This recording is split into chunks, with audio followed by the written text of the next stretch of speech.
This show is produced by the Hartman Media Company. For more information and links to all our great podcasts, visit hartmanmedia.com. Welcome to The Holistic Survival Show with Jason Hartman. The economic storm brewing around the world is set to spill into all aspects of our lives.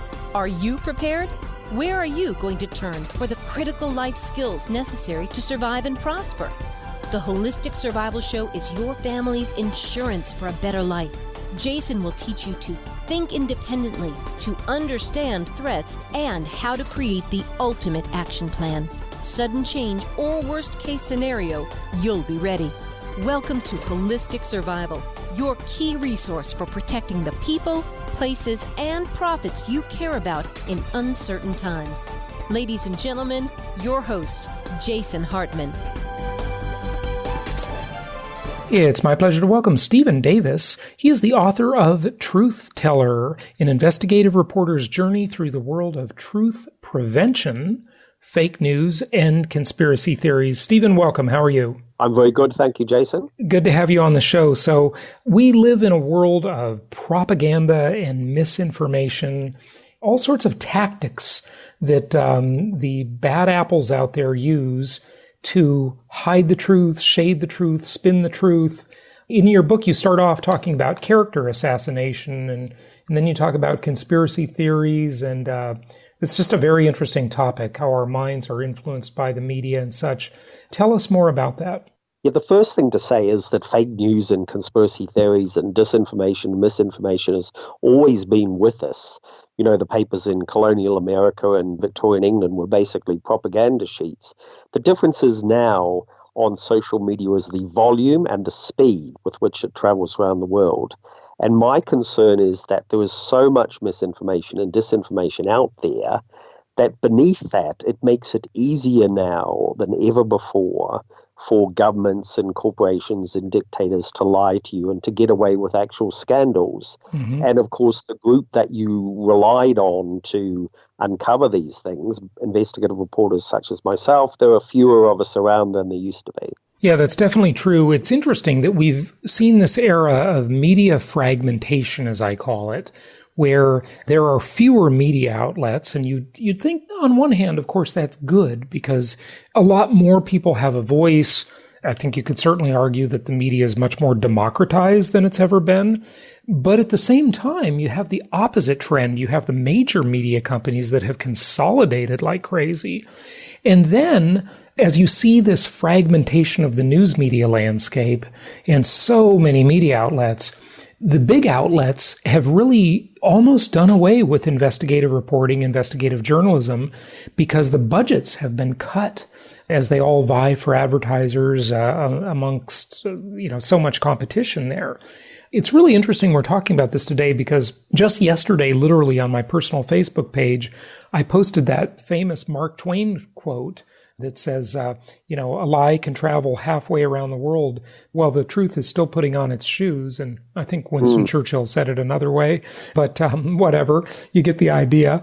Kind of help us understand the media landscape. And I don't know, is it really worse than it has been? I mean, people are certainly more skeptical than they were in the past, aren't they? On the skeptical issue, of course, it's in the interests of liars and deceivers that there be so much fake information that we all just throw up our hands and say, well, can we believe anything and let's get on with our lives and let's not take part in politics or civic life.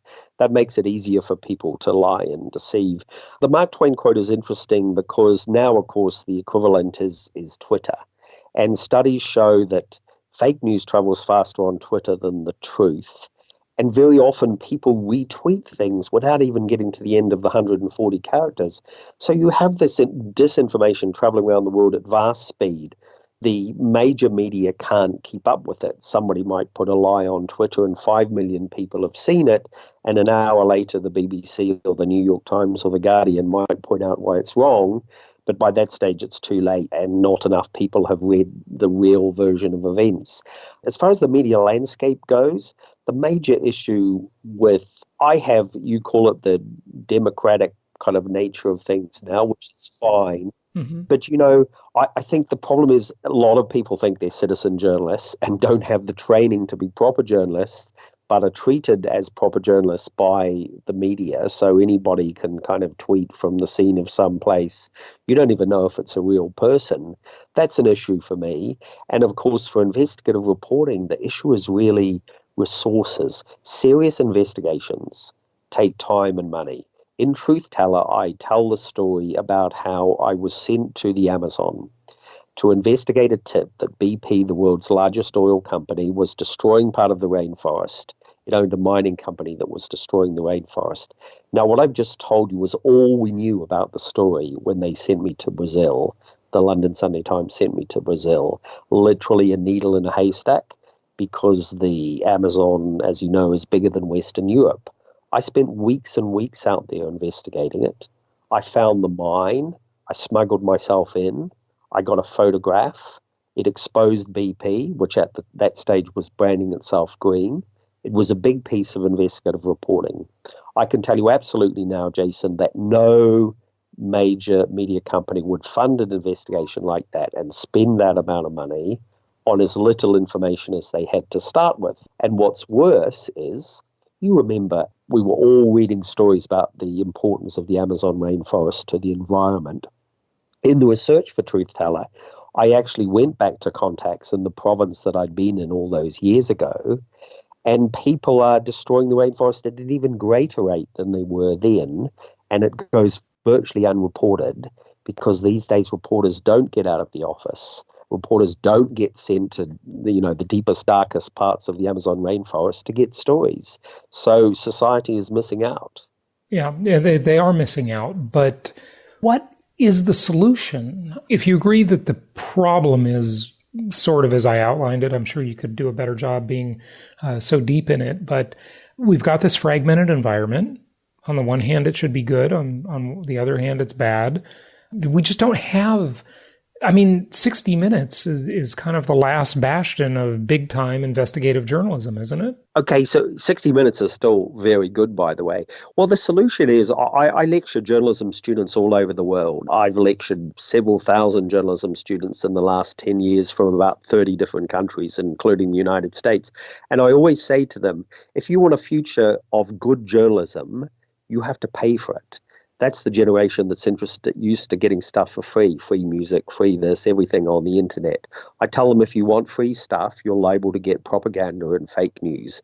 If you want real journalism, which is labor intensive and which costs money, you have to pay for it. Now, it's slightly encouraging that that people all over the world, or a group of people, have adopted that idea, that 1 million people last year made voluntary contributions to The Guardian, that the New York Times has, over 2.5 million digital subscribers now. The simple truth of the matter is, for the public, if you want good journalism to survive, you have to pay for it. But don't we all, just one moment on that, though. If we argue like 60 Minutes, right? Nobody pays for 60 Minutes. They just pay by watching ads. So what's wrong with the advertising model? Is that broken because of the advertisers influencing the journalism? I think that's true with the drug companies because they don't seem like they're held to account. The advertising model is broken because, newspapers and television programs were funded by advertising. And it used to be said that, for instance, in print, when the print advertising disappeared, it would be supplanted by digital advertising online. And that hasn't happened. And the reason it hasn't happened is because Facebook and Google have hoovered up all the advertising. So that model has been destroyed. And now the media are left to, act on digital subscriptions. And, you mentioned 60 Minutes. It still does well. It still rates. And advertisers still like it. But the simple fact is that the level of advertising on broadcast television is also falling because, as you quite correctly said, the audience is diffuse now and might be watching, 200 different channels instead of 3. Okay, so what do we do? So people have to pay for it. And you're saying that it can't really be supported effectively by ads. Okay, so people pay $10 a month to subscribe to their favorite news outlet, but, they're just going to get one opinion. All this news has become so biased and so over-editorialized. Where's the it's not even news anymore. It's just opinion, most of it. Well, I would disagree with that. I mean, there is a lot of opinion crept in, and it's actually, of course, you look at a TV channel, for instance, a cable news channel, it's cheaper, much cheaper, to have two blokes on giving their opinions and shouting at each other and call it a TV show than do actual investigative reporting like 60 Minutes does. But, for 10 or 12 bucks a month, you could subscribe to 3 different sources, and then you could look at the BBC, which is the national broadcaster in Britain, and then you could have access to the ABC online in Australia, and you could get yourself a collection of sources which would practice proper journalism and not cost you too much money. I mean, if you don't want to pay, as I said, then serious journalism, which is incredibly expensive and time-consuming and employs people who spend years training to be good at it, that's going to die off. But what you can do as an individual as well alongside this is you can take responsibility for the information you share and consume. It's not good enough to say, I just passed on something, I didn't really know it was fake, because then you're just part of a long string of people around the world passing on falsehoods and sharing falsehoods. You can't claim the getaway driver from the bank robbery. I didn't know they just robbed the bank, exactly. Right? Yeah. Yes. So I believe what will happen, Jason, in the next decade is that media literacy courses of the kind that I just designed for the University of Otago in New Zealand to be open source and available to students all over the world, media literacy courses will be seen as right up there and as important as English, history, geography, and maths. And they'll be widely taught at every level, and the aim will be to get people to become ethical consumers and sharers of information. If people have to share less, so be it. If Facebook have to change their business model because people share less and are more careful, so be it.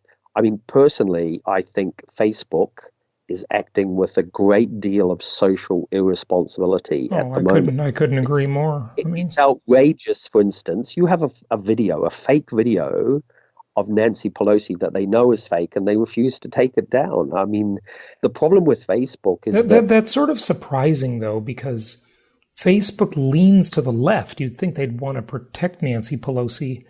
It's kind of odd. Yeah, but they want to protect more, Jason, the idea that they not be treated as a publisher or broadcaster. Right. I mean, for years, they've convinced themselves of that. I've said a lot of interviews on this book tour. I've been interviewed by the BBC and media everywhere all over the world. And, of course, everything we say on that media, the media platform is responsible for what you say and do, broadcast or publish, because they are a publisher or a broadcaster. Yeah. Now, Facebook, of course, is actually a publisher and a broadcaster. Oh, sure they are, yeah. But has somehow convinced us over the years that it not be treated as a publisher. It's not just this is absolutely ridiculous. Same with Google, same with every blog platform out there. Somehow they get to escape the responsibility that a media outlet has. Let me give you an example, okay? And I'm sure you're going to agree with this. If you write a defamatory, libelous article about someone or something, some company or some person, and you get that somehow published in the New York Times as an op-ed, for example, right?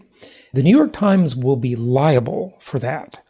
But if you publish it on pretty much any internet site, they're going to say, well, we're just a platform. We're protected by the Communications Decency Act, which nothing could be further from the truth. There's nothing decent about that act at all.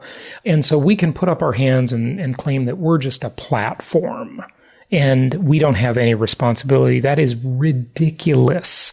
The law has got to change. And you know what? Thank God that the European Union is starting to change this. And I think ultimately it will change in the U.S. You know when it changes is when the politicians get affected by it. That's when it changes. They don't care about us, but they care. Facebook was always...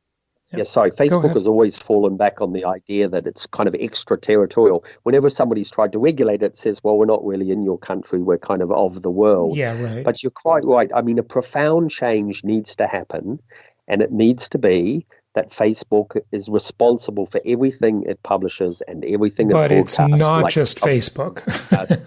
I just use Facebook as the largest example. Sure. Of course, it's Google and others. Got it. I think we got that point, and you and I agree completely. Let's take the other side of it, though. What about them shutting down the people they don't like? Alex Jones comes to mind.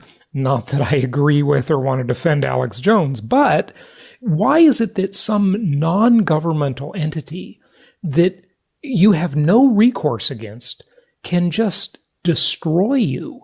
You know, Twitter, PayPal, even the payment platforms do the same sort of discrimination. They cut off WikiLeaks. You know, you build a whole life on their platform, and then they can just take it away. And they don't have to explain it. They don't have to answer to anybody. You know, that would be fine in a world where there's a whole lot of choice, where there's a whole bunch of platforms out there, where, oh, look, if you don't want to do business with me, fine. The company down the street will do business with me, you know, and it'll be a free marketplace. But it's not that way. These companies are bigger than most countries. I mean, it's absolutely the scale that they've been able to benefit from on a platform that they use and did not build or pay for called the internet. They didn't build that, you know, like to go back to Obama's saying, you didn't build that, right? Well, no, I actually agree with him here. Why do they get to be the arbiters of who gets to speak and who doesn't? I think this comes down to the classic and long-standing debate between freedom of speech and speech which tips over into harm. Right. You know, the classic harm principle as outlined by the philosopher John Stuart Mill, which he essentially said, just to sort of remind people, the villains of the age were the corn merchants who were putting up the price of bread for poor people. And he said, basically, you can make a speech saying the corn merchants are villains, the corn merchants can go to jail. You can say all sorts of terrible things about them. What you can't do is get a mob to go and burn down their house and kill them. That tips over from free speech to hate speech. So we're trying to work out a difficult line here. Now, the Alex Jones of this world, I mean, he's an appalling individual who caused tremendous and unnecessary grief for the victims of Sandy Hook. Fair enough, but some of his stuff enlightens us to something maybe we should see. You know, it's not all bad. I was about to say, personally, I think the man is laughable. But look, I think if you try and suppress his speech, you only help him. And I don't think that what he says tips over into hate speech. Where I do think they need to clamp down is the actual hate speech which circulates on the internet, which is actually urging people to commit violence. And we saw the terrible consequences of that in my home country recently, where a disgruntled young man got guns and murdered a lot of people at a mosque in Christchurch. So I agree with you, absolutely. It's kind of Alex Jones of this world. Let me tell you what's interesting about that, though, and I'm sure you'll have an opinion about this one. Why is it that the movies and video games are never criticized? I mean, there's almost zero criticism against them and against the pharmaceutical companies that make these drugs that make people crazy. I mean, it's like you don't even bring it up. There's no discussion about this in the media anymore. There used to be. I remember back in the 70s, they would discuss violence on TV constantly. But now it's like almost, you just go through your Netflix queue, or not your queue, but just surf movies online, IMDb, whatever. And you'll see that almost every movie poster has a gun in it. Every video game is a shooter game. Nobody talks about that. It's amazing. Well, a lot of people used to talk about it, you're right, and it seems to have kind of slightly become less of a story these days. I guess, though, from my point of view, they may be entertainment I like or don't like, but it's clearly entertainment. I might not be entertained by it, somebody is, but there's a world of difference between that and somebody broadcasting as they did a live shooting of actual people being killed. Yeah, well, that's true too. It may not look the same, but one is clearly real life and one is not. Sure. And if it's not real life, like a whole fantasy world or, science fiction or whatever, I guess that's entertained some people and they should be allowed to see it. Mm-hmm. It's just amazing that, they only run to the gun manufacturers. That's all they talk about. And they never talk about any of these other issues that influence this kind of terrible, tragic behavior, which is crazy. Okay, so since we did get a little conspiratorial, you've got a chapter ahead about conspiracy theories. It's aptly titled, I think it says, "My conspiracy theories are better than your conspiracy theories." Tell us about that. Yeah, in Truthteller, I outline various tools which governments and corporations use to deceive you, actually quite sophisticated tools which they're quite good at. Mm-hmm. And one particular one is the creation of conspiracy theories to hide an actual conspiracy theory. And in Truthteller, I give an example when a former Russian intelligence officer called Skripal was poisoned in the United Kingdom, and the finger was pointed at the Russians.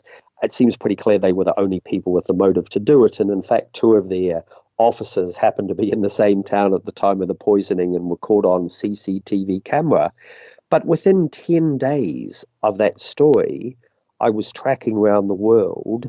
4 other conspiracy theories had been generated and circulated about what happened. So now if you look back at it, if I ask my students to go and investigate it, and they'd come back and say, well, Mr. Davis, there's 5 different theories on this. How do we know what to believe? So what a very effective way of obscuring the truth. Simply create a conspiracy theory and float it online. Mm-hmm, yeah. Okay.